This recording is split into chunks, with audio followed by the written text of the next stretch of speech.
All right, so looking over our box, this is very important because this is a heavy unit. We want to make sure we have the unit positioned the way we want to whenever we go install the unit. So looking at the box, we have front, we have side, and of course we have rear as well. This will indicate how the unit is positioned inside the box. All right, so let's go ahead and get access to our unit. In order to do so, what we have to do, cut along these dotted lines along the bottom. And then we want to cut along the dotted lines on the front, going towards the top. Once we get those nice and cut, we will go ahead and unwrap it.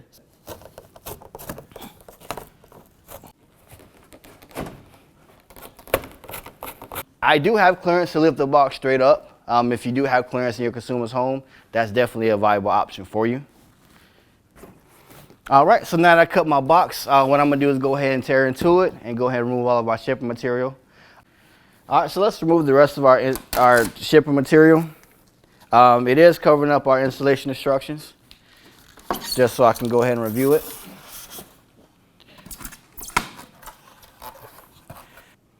All right, so here we have our installation instructions. I'm gonna go ahead and remove them. Be careful because you don't want to accidentally rip it.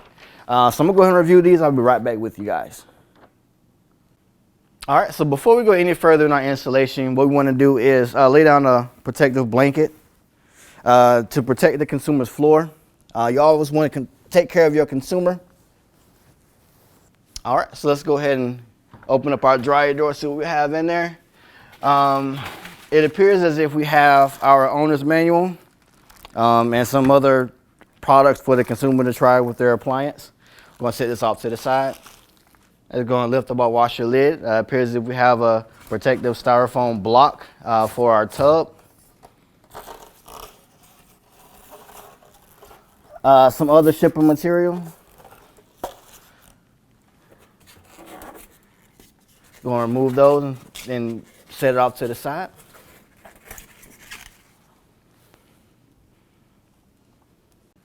All right, so I'll turn this unit around to give you guys a better view of how to install the power cord, hook up the dryer exhaust, and also the water supply for the washer. I'm gonna go ahead and remove the shipping material at the very bottom.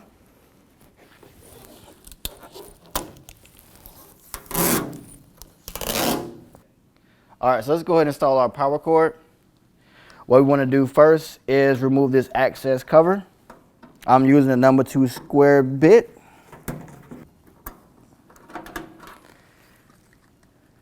All right, so we have these 4 screws, 3 in the terminal block. We have one for our ground. What we're going to do is just remove each of those screws because we're going to put our ground wire right here where this white is. We're going to move this white wire into the middle of the terminal block.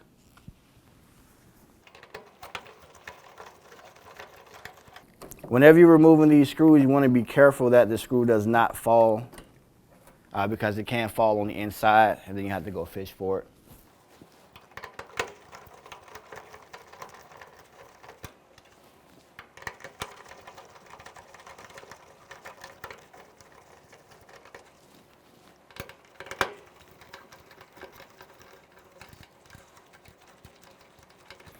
All right, so with all our screws removed, I'm just going to maneuver it over to the middle. I can't necessarily secure it yet without my power cord. All right, so the reason that we're doing it this way, moving this white wire over, is because we have a 4-prong power cord. If we had a 3-wire power cord, we would leave the white wire where it was. If you have any questions in reference to installing the power cord, we do have instructions on the back of the unit at the very top.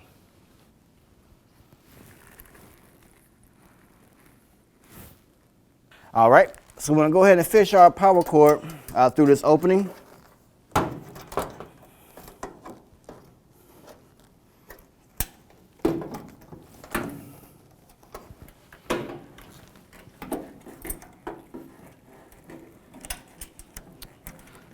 There we go. We're going to pull it down so we can better see it. As I stated before, we have this white wire. We want to go ahead and run both of these white wires together.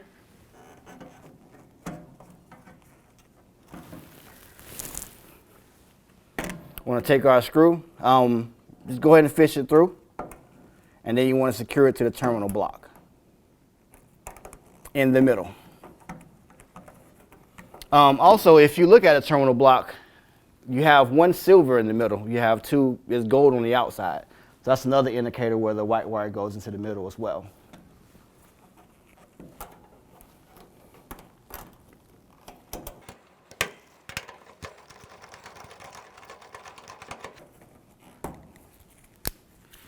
All right, so let's go ahead and run our ground wire. Our ground wire goes to the top. You want to make sure you have enough clearance to get it up there. You want to grab your green screw that you removed before. Fish it through and then secure it to the unit.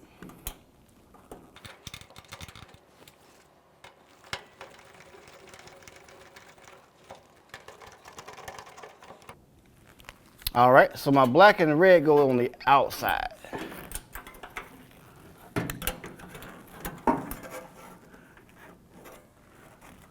Go ahead and get your screw, fish it through, and secure it to the terminal block.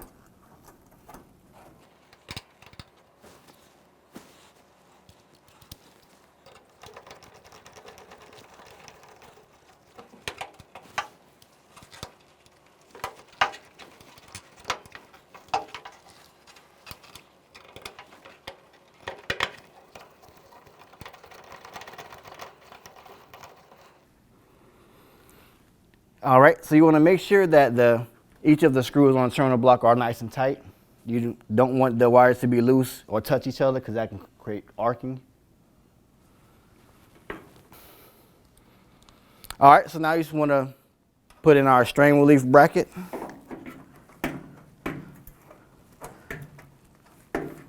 You want to go in at an angle at the top and also on the bottom. And then what you want to do is pinch them as much as you can together,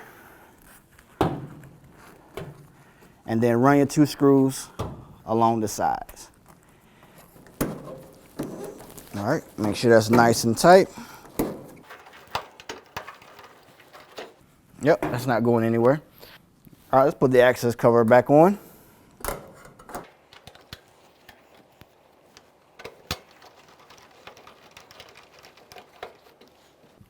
All right, now let's move it to our exhaust. Connect your exhaust hose to the unit.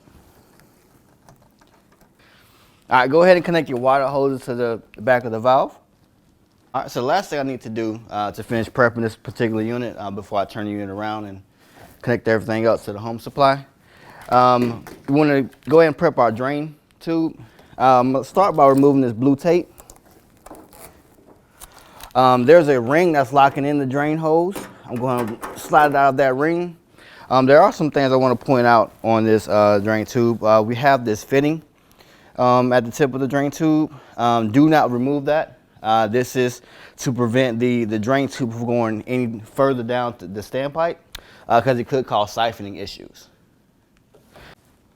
All right, so I also want to point out these two zip ties right here. You don't want to remove them because it's holding the drain tube in this up position, preventing it from falling, causing siphoning issues as well. Okay, so let's go ahead and connect our exhaust duct to our house supply. Connect our hoses to our water supply coming from the home. All right, so you want to go as tight as you can by hand and then just snug it down with your channel locks. Let's go ahead and open our valves, see if we have any leaks anywhere. Looks good. Go ahead and run our drain hose down the drain hole. So located in our installation packet with our owner's manual, they supplied us with a zip tie. The zip tie is there to secure this drain tube from pushing upwards.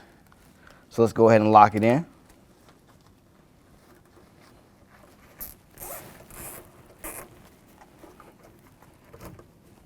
All right, so let's go ahead and plug the unit in, and then we can go ahead and test the unit out.